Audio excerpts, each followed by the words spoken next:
Welcome, friends, to the Gaijin Animation Appreciation Hour with your hosts, Sig Bisley and Colt Mauser. Before we get started, please be sure to like this video and subscribe for more content just like this. Now, let the animation appreciation commence.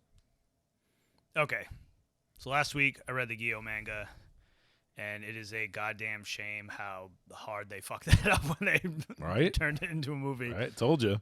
Oh man, they chopped it up so weird. Anyway, so I want to revisit that for a few minutes. Another like by all accounts really good manga that they chopped up into a weird forgettable movie was King of Thorn. So we're gonna talk. King of Thorn at least makes more sense to me, and we'll get into it. But it's at least a 6-volume manga that they crammed into a movie. So weird shit was bound to happen. Yeah. But they still made some questionable choices. Yep. So we'll do our little review of that. We got whatever I watched this week. Plus, we'll talk about the new episode of Primal for a while. Fuck yes. Not. And before any of that, as usual, the news. The news. All right, I'm going to start with some boring, perhaps super predictable news. That's the best kind. So I don't want any excitement. They've just announced that Disgaea 7 is going to be coming out January 26th of 2023 on the PS5, PS4, and the Switch. Those are fun. That's the Japanese release, mind you. So if you are not keen on Moon Runes, I'm not sure if you'll get like an Asian release simultaneously that'll have English, or if you'll have to wait the 6 months or so it usually takes for, NIS to release that shit over here in the U.S. or in the West in general. But unsurprising because Disgaea games make enough money. I've played them. I could see why they're well loved. I don't know. They're not for me. Like, I love tactics games like that. I even like those games, but there's almost too much to do. There's almost too much bullshit going on. But I know a lot of people really love them, and I can see it. I understand why. My brain doesn't click with them very well. But I'm sure people are excited. Someone out there is excited. Disgaea 7 coming your way. Early 2023. Look forward to that shit. And in related news, if you are looking forward to that shit and you're like, man, I want to play that in the sexiest console I could possibly get.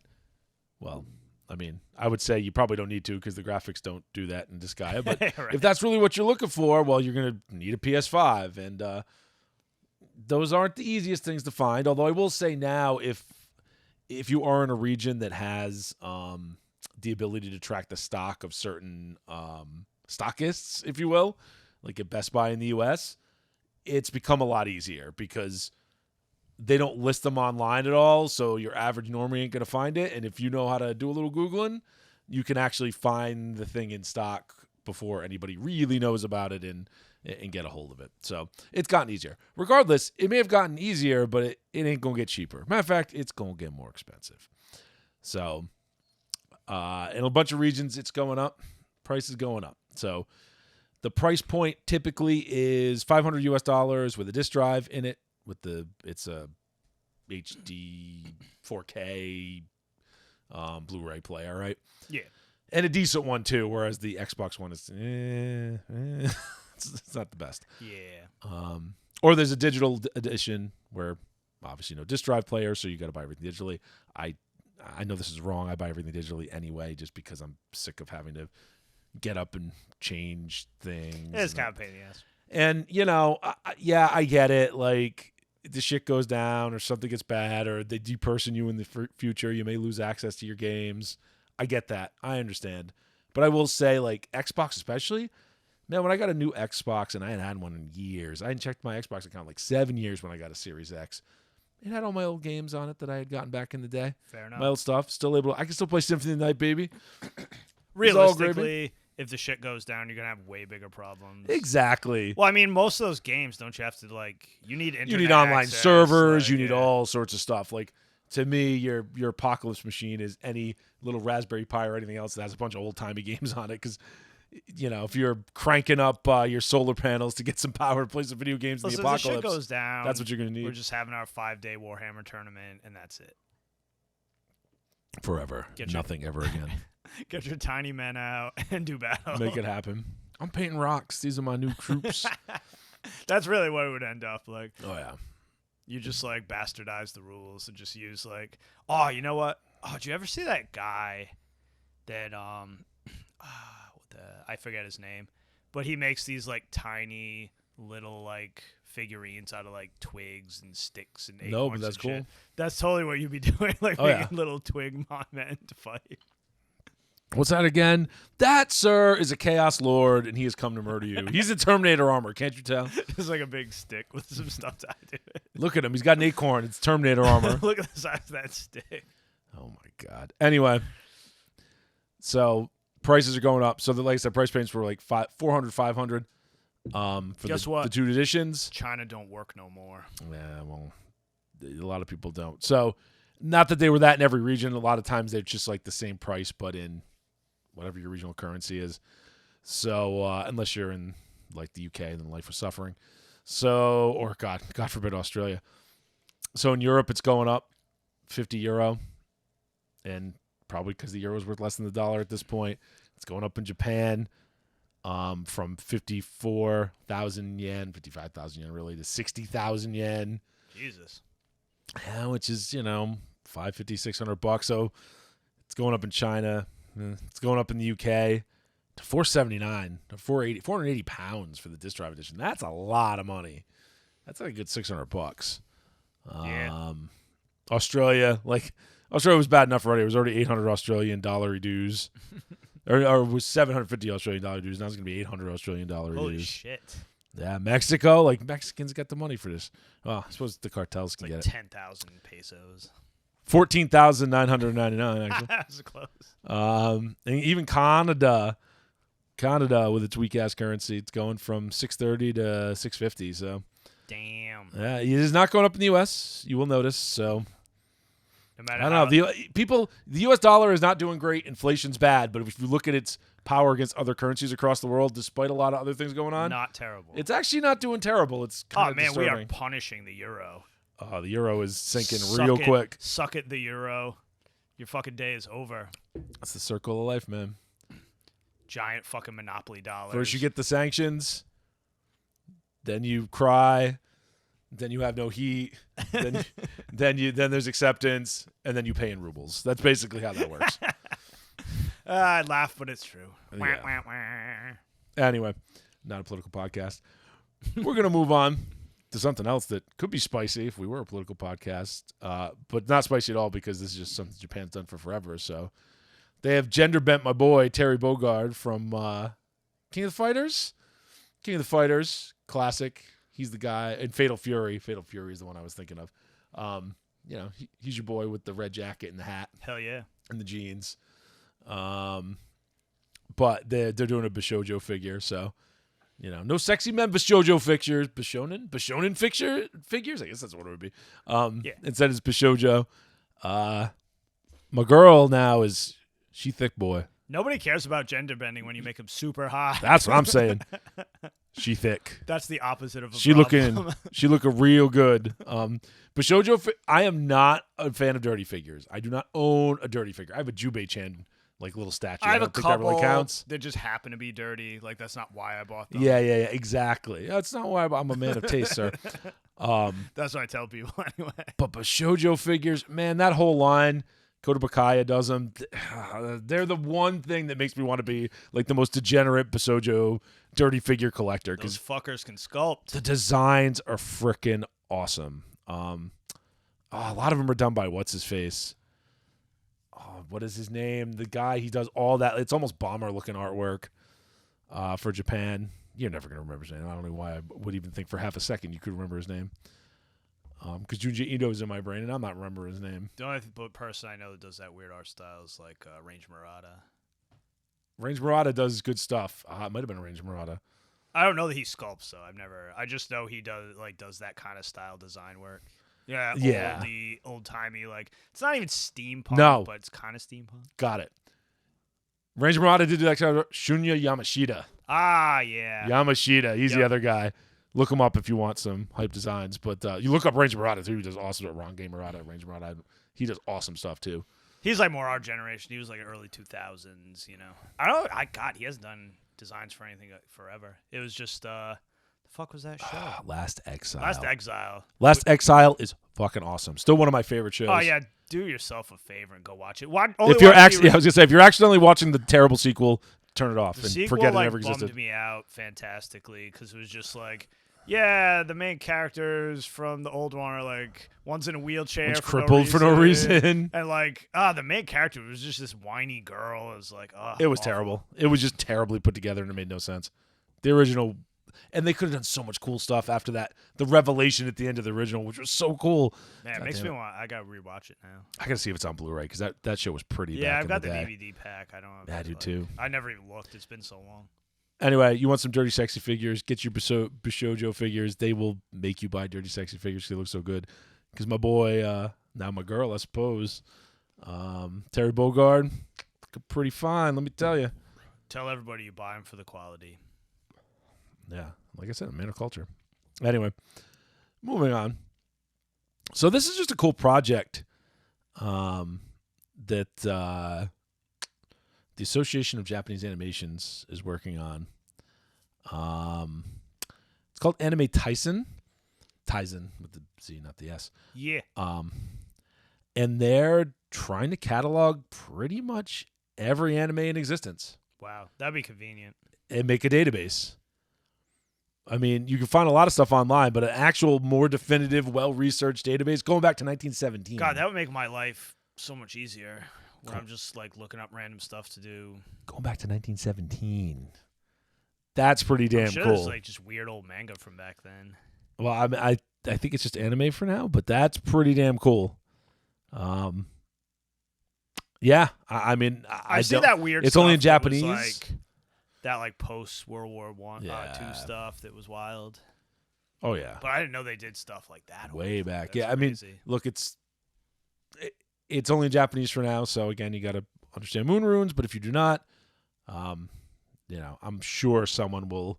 Yeah, definitely translate this, or they'll just machine translate it or whatever. But very cool, just a very cool thing to do, and I'm glad they're doing it. So, go check that out if you are inclined and can read them moon runes, or you just can't read them and you just want to look at, bird head, guy doing crazy pose, Eye of Ra. Oh, sorry, Japan. Sorry to make fun of your stupid writing system. It's bad. Letters. We've had them for thousands of years. Figure it out. It's one of those things. Like China was pushing to switch over, but then we're trying to go to pinyin. Well, maybe the only good thing the communists tried to do. I get that you can convey more information more quickly with characters, so I'm not completely shitting on them. I understand, but it's just less versatile. Oh, way less versatile. Plus, they have 2 syllabaries. They can't have letters. No. Syllabaries, and they got 2 different ones. Like, it looks slightly different. There's 46 fucking characters in each. Damn it, Japan. Stop making. We'll talk more about Japanese xenophobia a little bit later. All right, so Sakurai, Masahiro Sakurai, who's huge. He's big. He's the Smash Brothers guy, right? Put out a YouTube channel just talking about games. He's got like 200,000 subscribers within like 24 hours. Man blew the hell up. Not surprised at all. Of course he did, right? Like, I mean, who wouldn't want to hear a guy like that talk about, how do you make games and his thoughts and that kind of stuff? It's really cool. Man. Yeah, there's an English version of it too. So go check it out. I mean, if you're into Nintendo stuff, you're into Smash Brothers or just game design, things like that in general, and you want to get a feel, it'd be pretty cool. Definitely. Hidetaka Miyazaki has not done one yet, so all you psychopaths that want to make more Souls-like games, sorry. Anyway, moving on to what I was talking about before, Japanese xenophobia after our brief. It's the best. Sakurai interlude. Sakurai's so wholesome, So Japan, with their ridiculous easing of restrictions, now they're going to let individual tourists come in, but only if they go through travel agencies, right? That's so weird. it is clear at this point that Japan is just there's like the faction of Japan that's super xenophobic and doesn't want stupid, dirty Gaijin in their country, and there's the other faction of people that need that sweet, sweet Gaijin cash.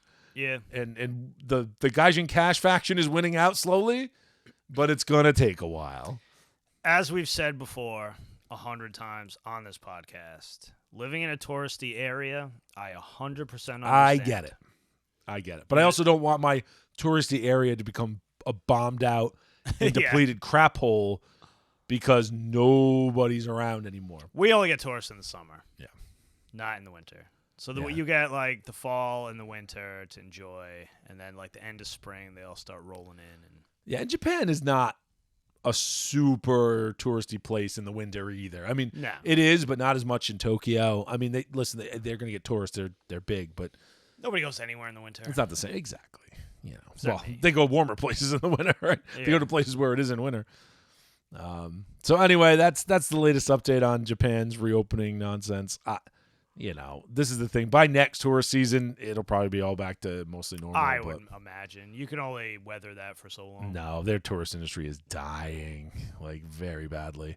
They need people. And it's just all silly anyway, because the same strains of this thing that will be unnamed for today, they're everywhere, so it doesn't even make any sense. It's not like the super deadly evil version is in other countries and not in Japan. It's all the same shit pretty everywhere. Much spread out so everywhere. It doesn't even make any sense at this point. It might mutate a little. You can have arguments still if you would like for internal restrictions.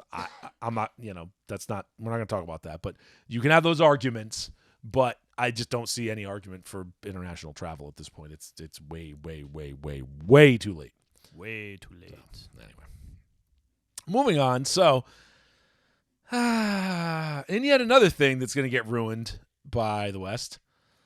Hollywood is going to do a live-action series based on the Paprika novel.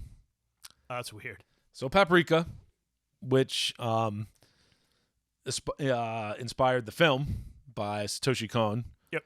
Which is, a pretty well-regarded anime, right? Yeah. And Satoshi Kon was very, like, whether you liked his work or not, I mean, very, very talented, right? The person who's the executive producer on this, you know what else they did? Birds of Prey. That's even worse than I thought. How does that person have a job? There is no chance this is going to be anything but absolute dog shit. Oh, God, I hope all the women are wearing trash bags again. That'd be so amazing. Yeah, Amazon's doing it. So Amazon is schizo. And right now, it's Amazon either the best or the schizo. worst. Yeah, it's like so funny. They either have like series. So there are three things going on Amazon. Most of their reality TV type stuff is fine. Like they do. If you like that kind of thing. If you like that kind of thing, right? You get Clarkson's Farm and all that James May stuff and all that stuff is fine. Like if you're into that kind of thing, it's all That's well they done. Produce, it's fine. Like they just throw money at it. Fair enough, but it's not just that. Like, it's fine. Then there's the woke stuff, right? There's the Rings of Power. There's the Rings of Feminism. Wheel of Time, right? And this stuff is just not. It's landing like a wet fart. It's so funny. People were like super nowhere. into Wheel of Time at first, then all of a sudden it's just like crash. You see and the burn. same people just like oh no. And let's be clear, Wheel of Time sucked. Wheel of Time was kind of a feminist nightmare to begin with, so. Yeah, I read almost like didn't even couple matter. of books. I was just like, man, I hate all these people. And then there's the side of Amazon that does things like Reacher and Jack Ryan and Terminal List that is actually really well done and really good. Yeah, like hands off, no bullshit. So they're very schizo. And then their animated stuff is mostly good too, right? Like, and then there's something like The Boys that's kind of in between, but it's more on the competent side, I'd say. It's got some problems, but. And then, like, the animated stuff has been pretty good. Like, Invincible, yeah, of course, there's that little bit, but Invincible was very good. What was the other animated thing they just did? I don't remember. Did they do Vox Machina? That was terrible. A lot of people like that, but that was terrible. I don't know. Well, regardless. People told me I need to watch past the first episode, but I just don't care about it. Never happening.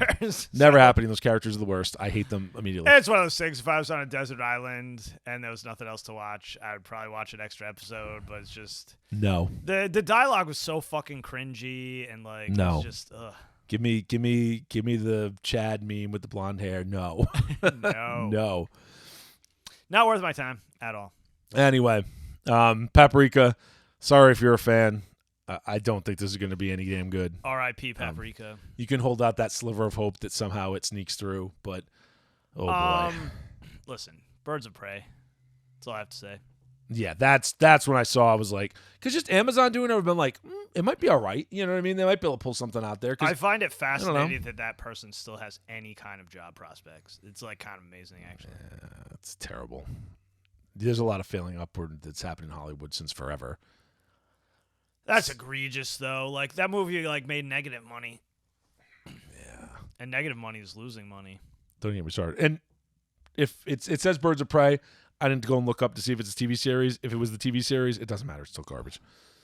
I think the TV series is probably less garbage, just because it's old. Yeah, but it's still garbage.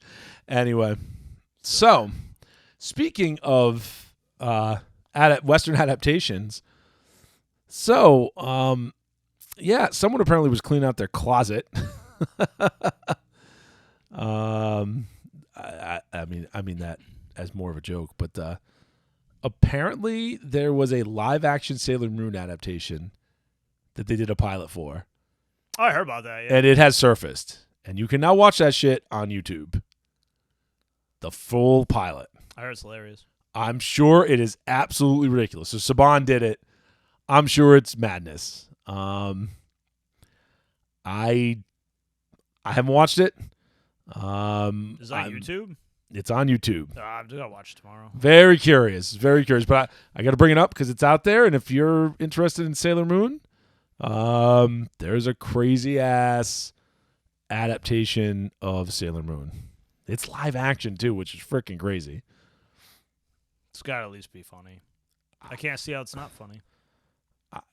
Yeah. I'd watch that before I watch Birds of Prey. Let's put it that way. I'm sure it's Power Ranger style. You know what I mean? Just cheesy. I would hope so. But, yeah. Anyway, if you have any interest, go check that out. Tuxedo mask action. If you're bored, look that up on the YouTubes. Anyway. The Y-Tubs. That's all I got, man. News is over. That's the news. Lucifer and the Biscuit Hammer, they finally assembled all the Beast Knights. The crew is assembled. Yeah, well, a lot of them are dead, which is kind of funny. Well, man, that's not very assembled. Well, that's all you get. You get 12, and if, 3 die, then you're down to 9. Some Fire Emblem bullshit. I guess they get reincarnated, but just not that fast. Yeah, man, we can put 3 babies on my team. What the fuck am I going to do with 3 babies? That's what I'm saying. Ain't going to help. It doesn't work. Those are super babies. Shit. I think you get chosen when you're, older. So, I mean, Well, does someone else take the mantle, or are they reincarnated? No, they take the mantle. Sorry, I said reincarnated. That's not really what I meant. Got you.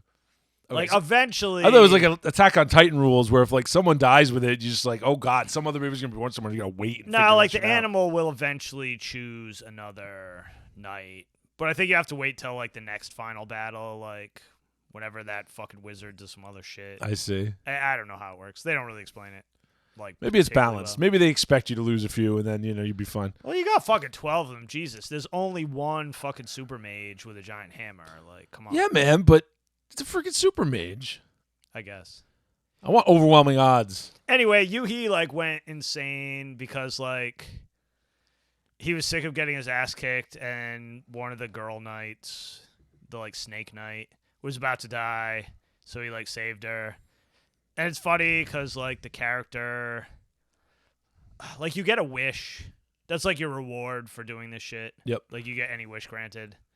So, Yuhi, used his wish to save his grandfather, even though he hated his grandfather.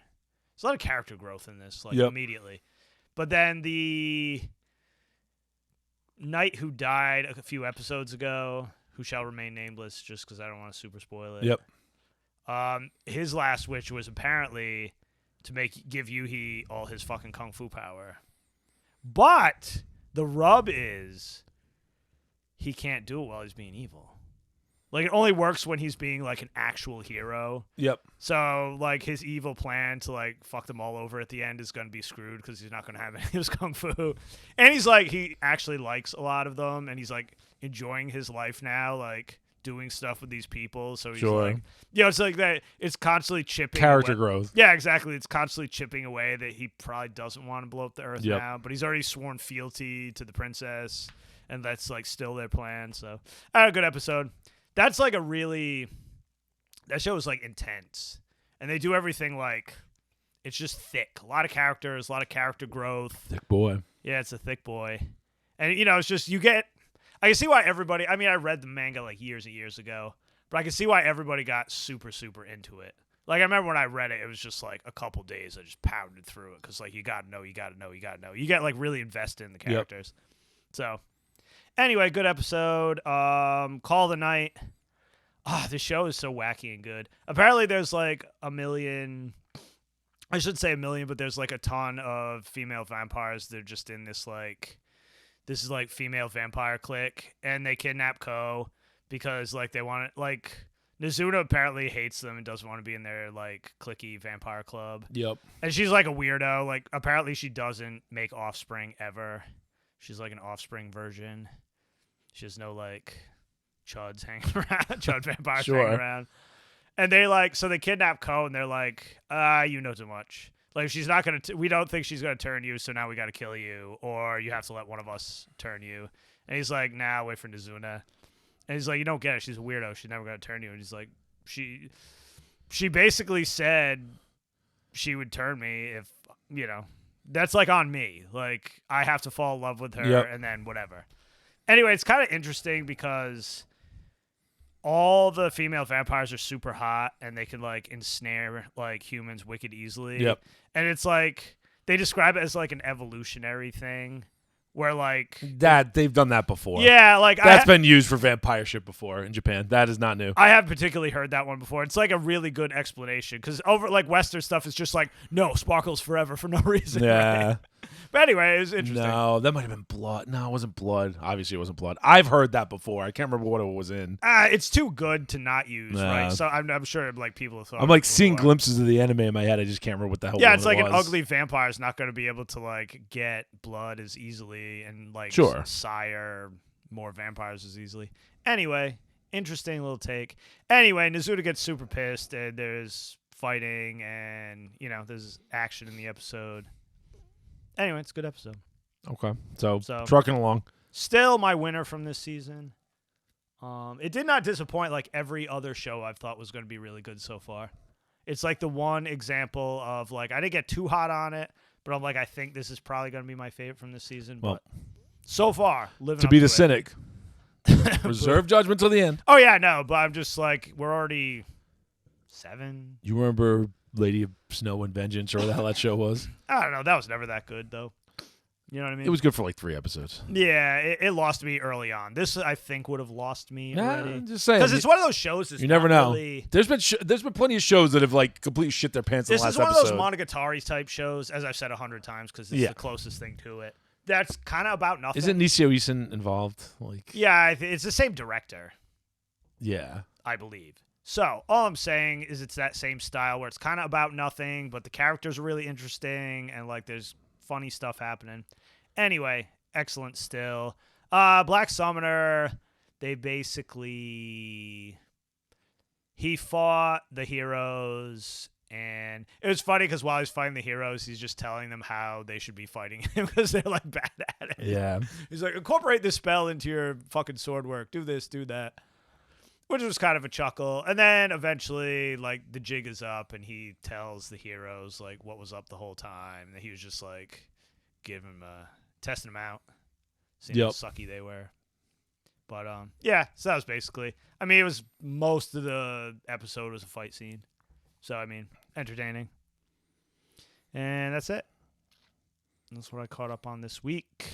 That's it. All right. Yeah, there's not a ton of stuff this season. Summer season's always a little threadbare. Yeah, I just picked my top. Like, picks up again in the fall. Or whatever.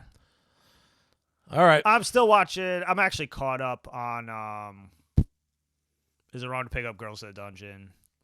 But I didn't do the. Yeah, let's do a season. I didn't do review. the first like 3 seasons. So Is it wrong to try to pick up Girls in the Dungeon? Oh yeah, sorry. It's extra words. Goddamn light novels have those ridiculous They do. like 800 word titles. We can do a whole season wrap up at the end. Yeah. I just don't like to start on a second season of something unless I've done the first. Yeah, well, you can wrap up the whole damn thing if you want. That's why I never did Dragon Quest, even though it's like my favorite thing ever. I mean, did you play the video games too? If you took like a giant pot and like boiled down every single anime trope into like the most concentrated form, that's Dragon Quest. Dragon Quest. So fucking good. Half of them probably originated from there because it's Dragon Quest. Exactly. Been around the block. Anyway, the 2020 version, fucking excellent.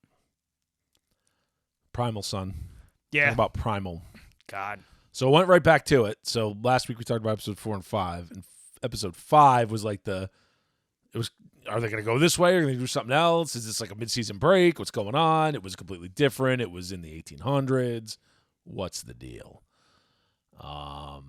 So no, they went back and picked up the story from episode 4. It was just a fun interlude. I would love if they did more with those characters because that was pretty fun. But more interludes like that. It seems like it was just a one-off. I'd like if they did different ones every time. You know what I mean? I don't even care. Do whatever the fuck you want, Genndy Tartakovsky, because it's all been good in Primal. Jesus Christ, it's better than good. I mean, yeah, I got no complaints. This is like top tier shit.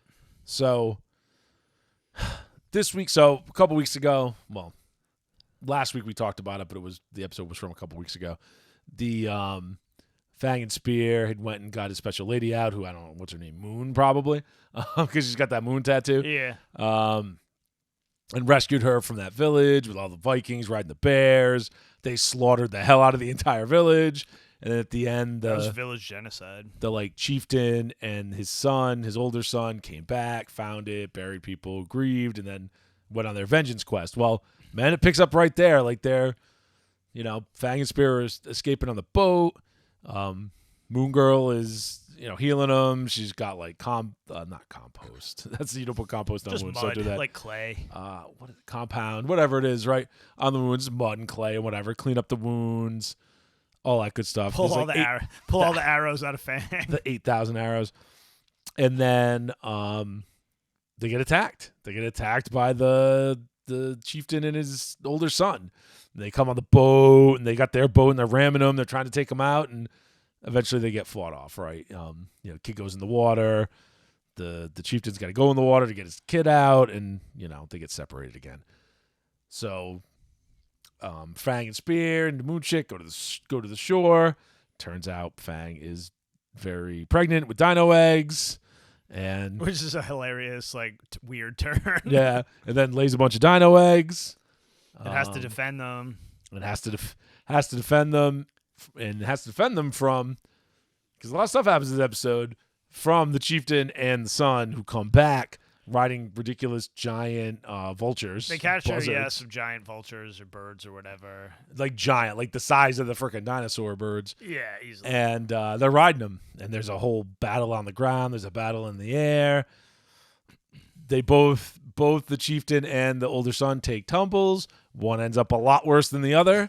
Yeah. And then there's a little interlude in the middle there where there's definitely some demonic shit about to happen. Oh yeah. Because there's definitely a demon creeping on the chieftain's dreams, and after what happens, there's going to be some demon summoning for sure. It's not going to go well. There's definitely some 40K going on here. Oh yeah. That's going to be amazing. Some old school demon shit. So yeah, I can't say enough about it. It's still great. I get no complaints. I want to know what they're going to do with the dino eggs. It's just kind of hilarious. Yeah, I don't know. Is that like is it now a whole family they're going to have? Does the dinosaur not, what are they going to do?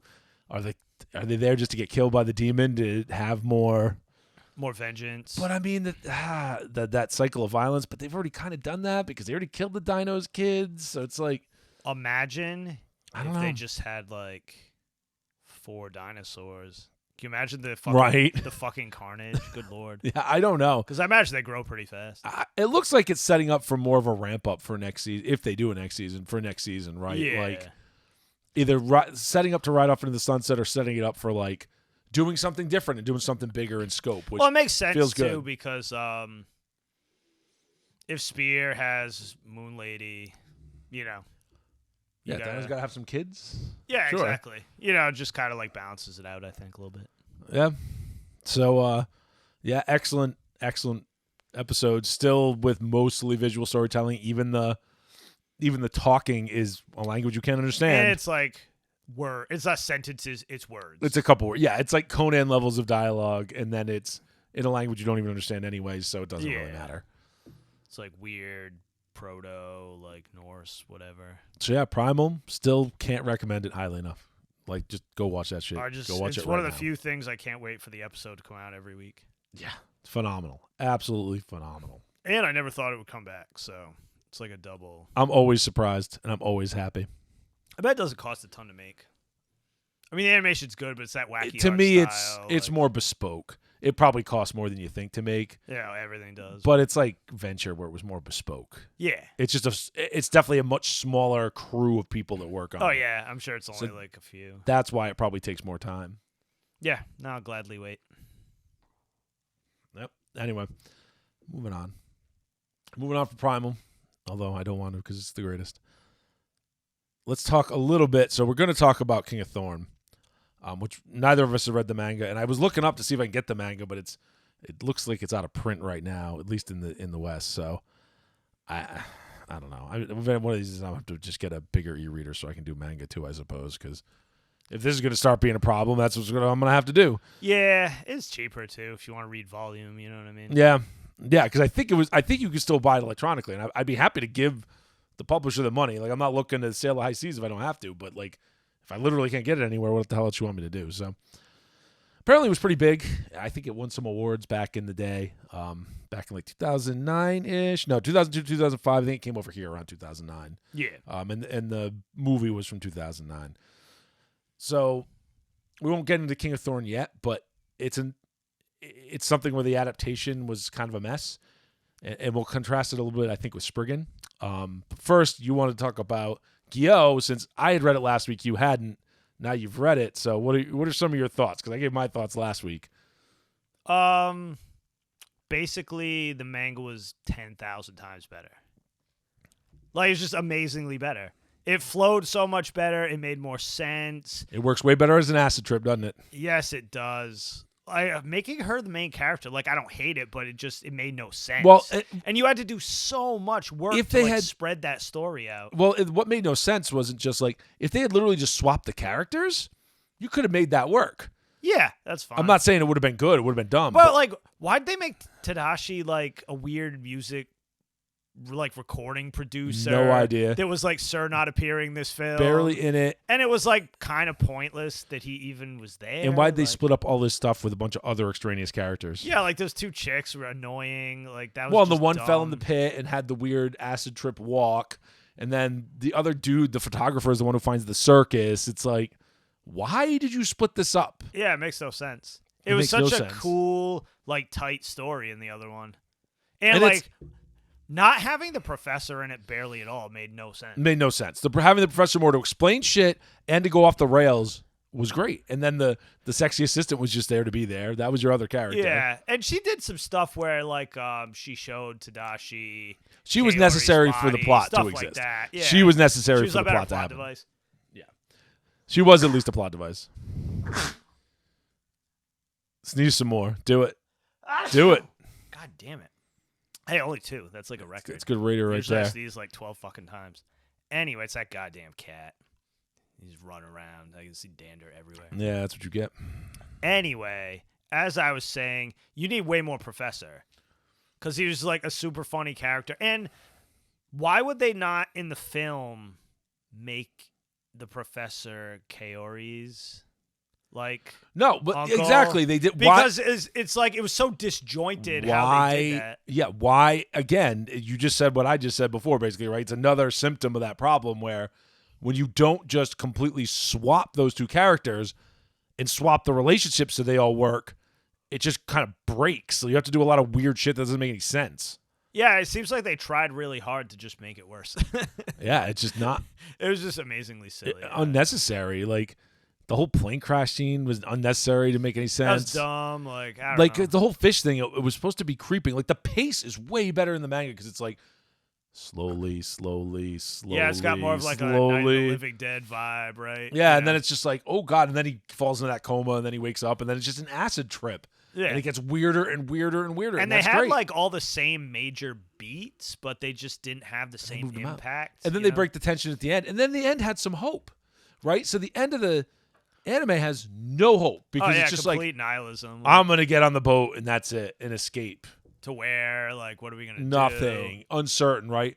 The end of the manga is like, hey, he runs into some kids who are like young scientists or whatever, young science club, and they're like, no, man, we're trying to find a cure. Like, some of us are immune. We're going to figure this shit out. They're college, like, or either college or university. They're either university faculty or university students, and they're all like research students. They're all immune to it, just like Tadashi is. They're like, oh, we're gonna go back to the university and we're gonna figure this shit out. Yeah, just figure it out. And that was at least like they had some hope for the future. It was like pure shit nihilism. Like, how I hate nihilist again. And a better job explaining how it was creeping into the other animals and how it just kept using up more and more They animals. didn't have nearly the explanations that they did in the manga. The manga was like interesting. They like go into the whole like way more deeply. The history of the unit. And, like the history of everything, like how they made these things and how they actually worked. It was way more interesting. I don't know.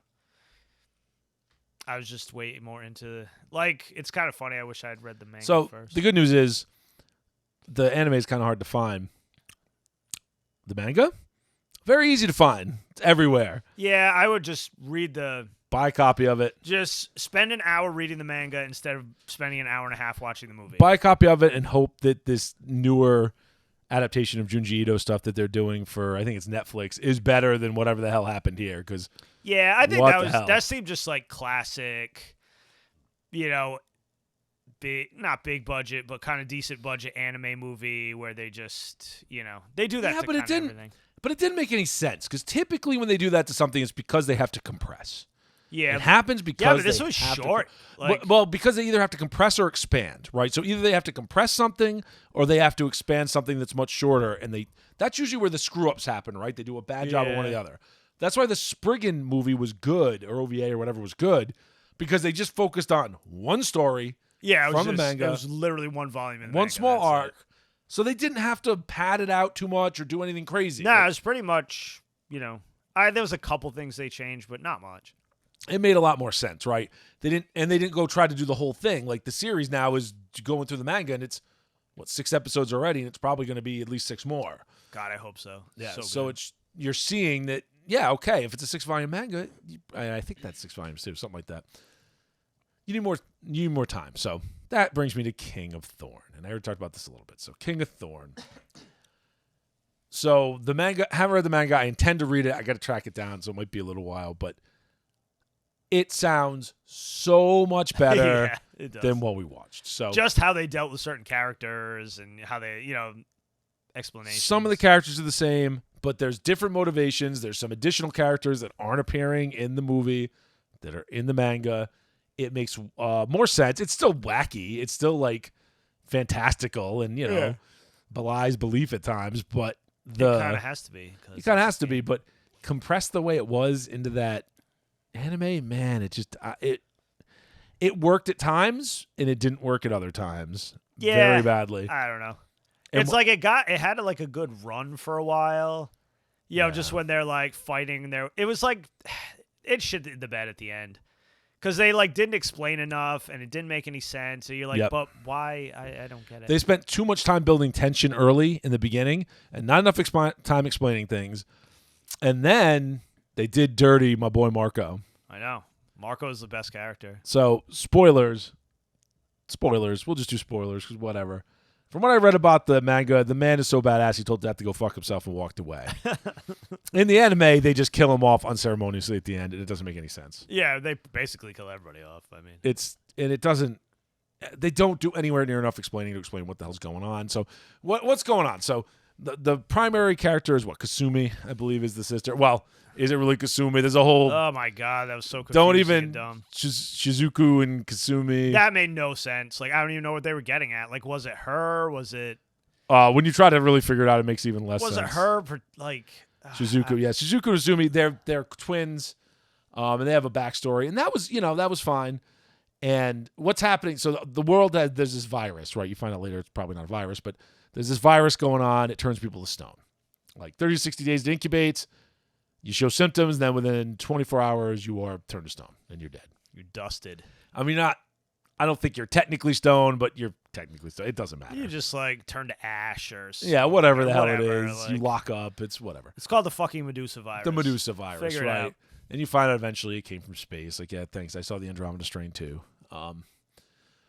Anyway, so you have this company, Venus Group, right? Yeah.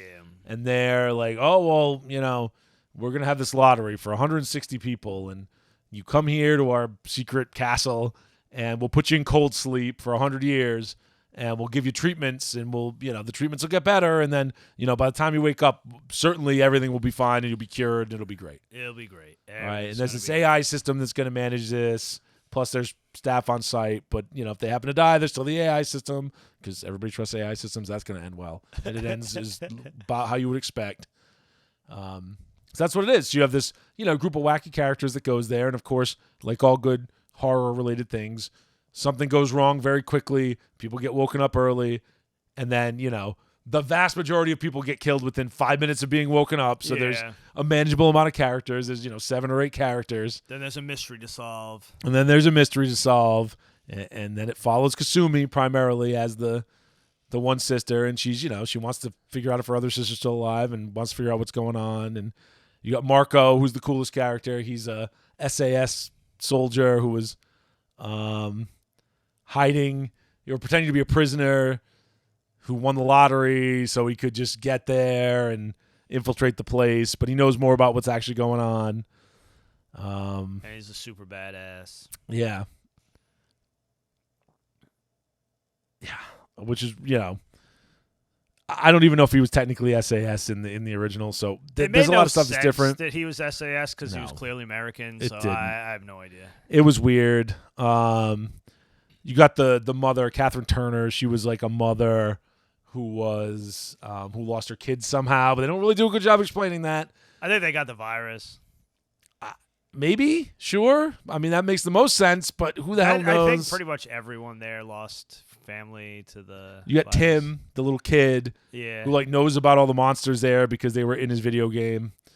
You got I thought they were going to Izukai me for a minute. I was so mad. right Ron Portman, who's the cop, Yeah. the token black character, unfortunately. He goes out in one of the most badass ways possible, though. Like, goddamn, cool. One of the coolest death poses since Bull Vibe. Yes, right. You got another guy there who's, you find out pretty quickly it wasn't actually a cold sleep person. He was actually an employee. Yeah, when everybody woke up, he just pretended that he woke up. And then there's this Italian senator who's a blowhard and gets killed in like 5 seconds. So I don't even know why they've tried to make him a character after the initial part. No. Maybe it made sense in the manga, but in the anime, it was completely pointless. He was there basically to get killed by a monster, so you could see a monster killing somebody. Yeah.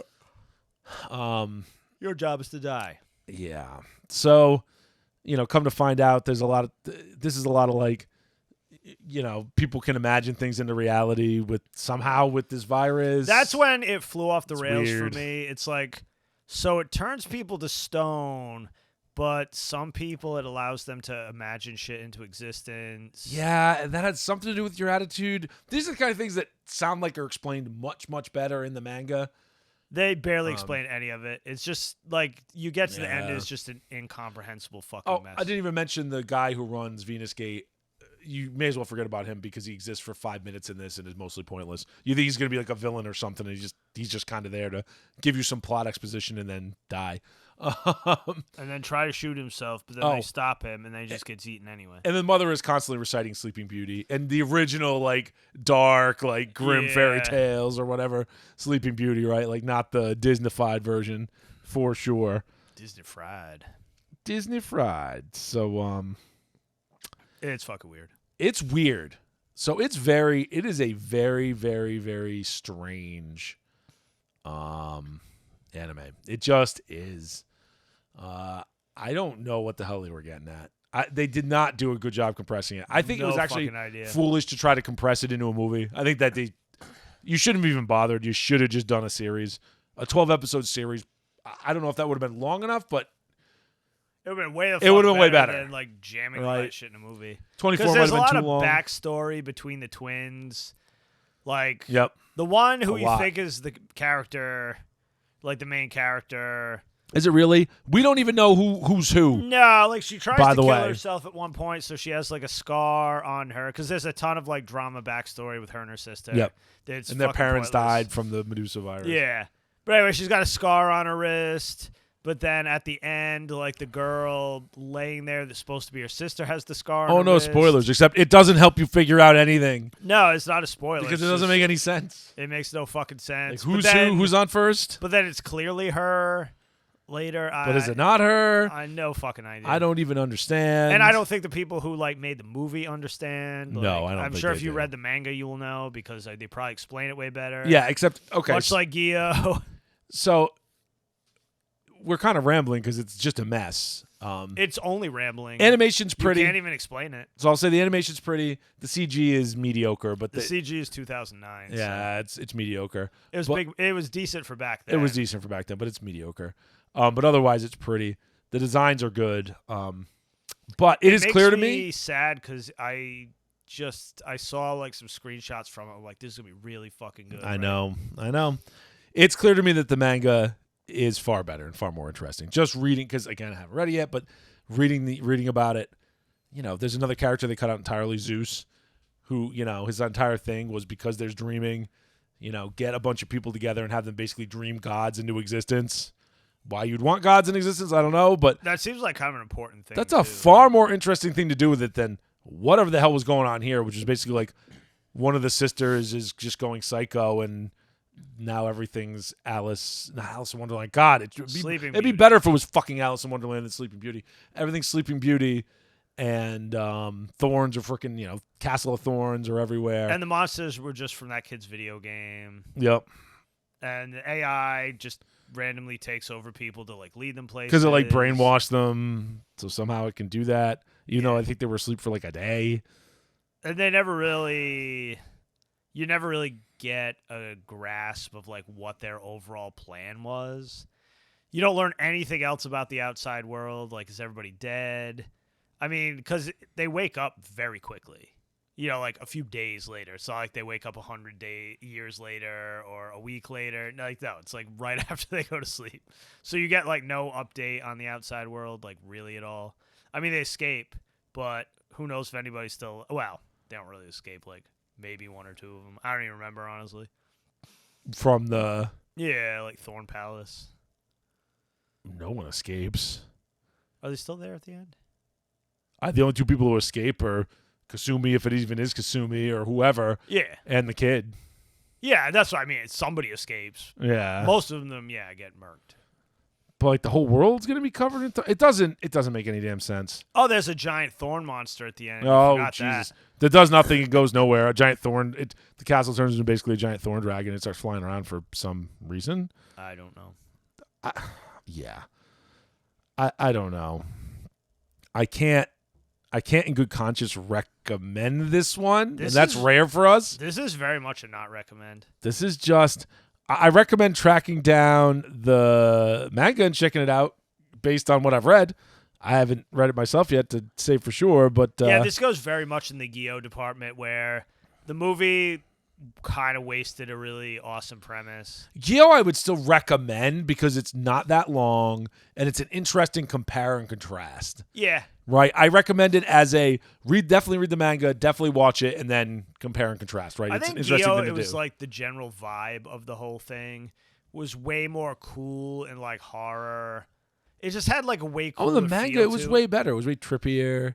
Like the movie just had like they were just trying to make it like a generic horror movie type. It was like a thing. slasher film. Not with Yeah. slashers, but you They know what I mean? they just tried to make it shitty like Western teen slasher. This is horror just movie. way, way, way more of a mess because it's not just like, well, they must with some characters and they move some parts around. Like this, they conflated a lot of stuff and it just doesn't even make any They goddamn took sense a anymore. very, very complicated story and just they would need at least 12 episodes, if not more, to really feather it all out. And apparently didn't bother to actually simplify it well. You know No, what I not at mean? all. Like you could have cut down on the ideas, cut down on the complexity, cut down on the weirdness with the sisters, and just told a more straightforward story, and it probably would have worked. They made it seem so sinister. You know what I mean? You definitely got the vibe that like that company was up to something and it was hyper sinister, and they kind of were, but it wasn't nearly like No. sinister enough. They spent too much time building up to something that was never a good payoff. Like they spent too much time hedgehogging the payoff, and the payoff sucked. And don't just make a giant monster at the end that does nothing. Everything fucking does that. It's like so annoying. It was like fucking what was that OVA I was talking about a couple weeks ago? Oh, Ice. Ice, They yeah. did the same thing. It's like, where did this giant monster come from? Like, what the? Why do buildings have to turn into like giant monsters? I do not understand that at all. Maybe that's just a Japanese disconnect with me, but like, I don't know. When in doubt, giant monster. Yeah. So this is just to me, it's just a failed adaptation.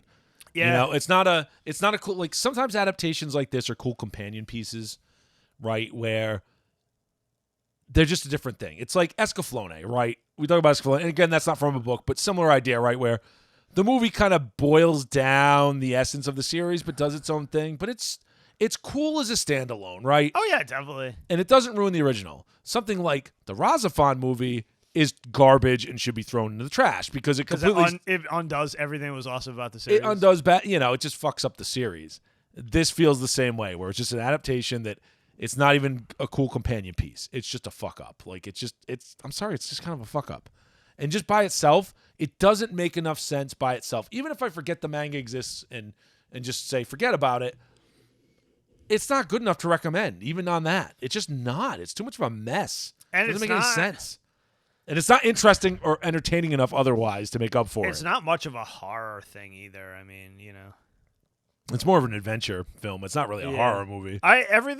People kept listing it with horror movie. Yeah, it does not feel like horror to me. It wasn't very horror-tastic to me. Anyway, it's horror is like that Goonies is horror. You know what I mean? Right. Anyway, I'm only mad because it looked really good. So totally let down. Yeah, I'm just sad. Like, well, I'm sad too because it's the kind of thing where I'd love to see an actual adaptation of this into a series because I think it could be very good, right? Well, yeah, it's Japan. Obviously, it could, right? If it was popular enough, they'll go back to that well. Spriggan style, right? Like, I never thought that would happen. That came out of the field, right? It did. And this is the kind of thing where you could do it justice, and it deserves a readaptation if you're going to do that. I'll take a damn re-release so I can at least buy the frickin' manga. I know. I'd love to read the manga now. It seems I'm very curious. So I'll see. I didn't go on eBay to see if I can get used copies, but knowing how manga prices are, they're probably a fortune if it's out of print. So I know. I try to stay away from that game. You know what this makes me want to go back and do? I never finished reading Monster, and I never watched the anime. I kind of want to go do that. Oh, man, it was so good, too. I don't know why. You were giving me the volumes after you read them, and then you just stopped. I just stopped. And then I just forgot about it. I think I ran out of money at the time, and I just wasn't buying more. Right. And I think I picked up. I think what happened, too, is I think I started reading Kenshin, and then I needed to blow through Kenshin, and that's like 28 volumes, so it took a while. Yeah, because God, Monster's so good. It was good, man, and that was a good like slow burn thriller, man. Really good. Burn, yeah. But anyway, there's an anime out for that, and I heard it's pretty good, so I may just watch the anime and I watched a little bit of it, yeah, pick up the manga later. But one of those things. Regardless, King of Thorn. Final verdict is don't bother with it. Yeah, it's trash. Go track down the manga if you're interested, but I wouldn't bother seeking this out. I was just kind of annoyed with it because like the end made no sense. It's like you just squandered like a lot of cool stuff. I just don't. I wouldn't waste my hour and a half on it. It wasn't entertaining enough to waste an hour and a half on. Yep. So we'll save you the trouble. Anyway, that's pretty much it for this week. As usual, have a fantastic coming week, and catch you next time. Peace. Well, that's all for today, everyone. We'd like to thank all of you for tuning into another episode of the Gaijin Animation Appreciation Hour. Please remember to like and subscribe, and may your entertainment be always, well, entertaining.